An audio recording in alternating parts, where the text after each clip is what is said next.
Are you three? Fine.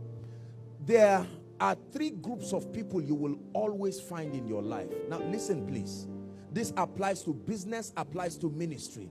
Number one, those who love you and passionately believe in you, regardless of results. They are ready to die with you. Ruth and Naomi, your God will be my God. Your people will be my people. Give them the option to leave you. They will come back again. They are called bond servants. It's as though they are in slavery, but it's love that has constrained them, not force. These are the men that came to David in the cave of Adullam. There was no hope. David was a frustrated failure in the cave of Adullam. But they left the pleasure of the palace and came. They covenanted with themselves that David, we will make you king. All kinds of people. Pastor, anyone that is not in the cave of Adullam should not be in the palace with any man of God. If you cannot endure the embarrassment of the cave, you do not deserve to be featured in the palace. Longevity in church should not be the basis for leadership. It is the covenant of conviction backed up by a determination to submit to the man and the grace. So you will find these people. Let me tell you something that will shock you, and I want you to really believe me. If you find 10 of this kind of people in your life, you are about the most fortunate person on earth today.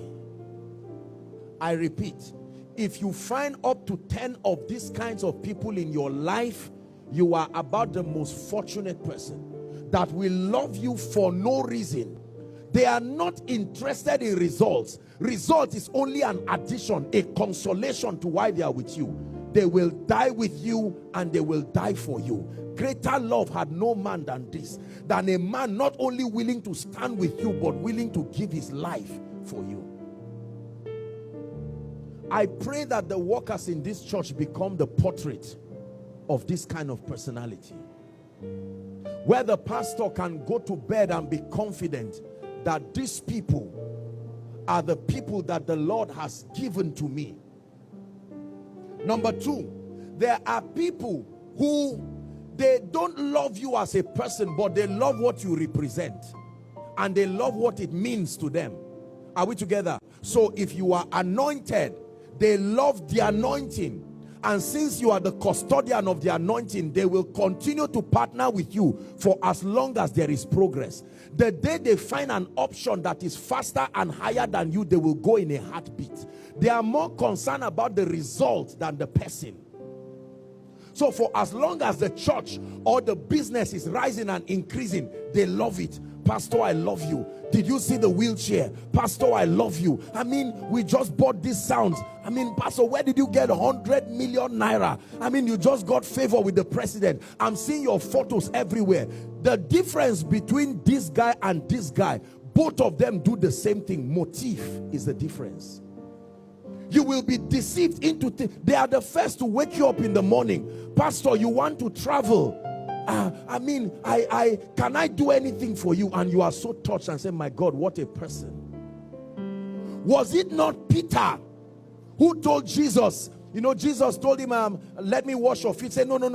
I honor you too much to allow you to do this. And brothers and sisters, in a heartbeat, Peter ran away. A little girl saw him and said, I've seen you in one crusade. I don't know what you are talking about. And Jesus looked at him. They don't love you. They love what you represent. They love your progress. A majority of the people you find in church are here. There's nothing wrong with partnering with a man, and then, there is a dimension of leadership that is motivated by results.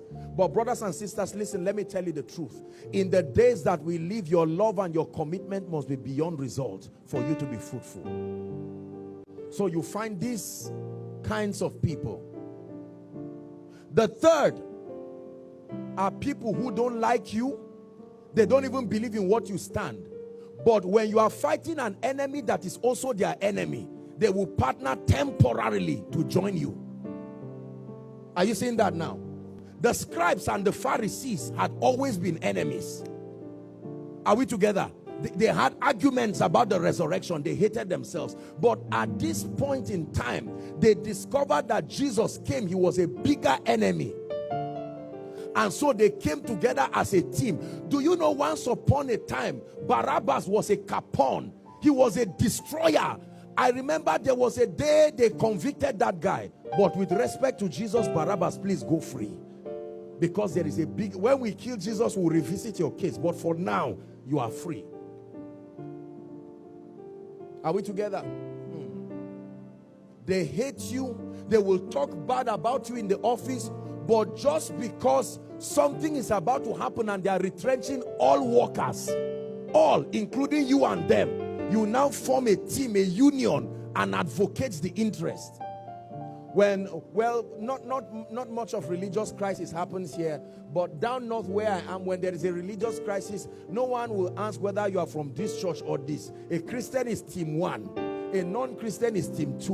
When the crisis douses are now asked, what did you even say you were before? You see, so you are going to find these kinds of people. Let me tell you this.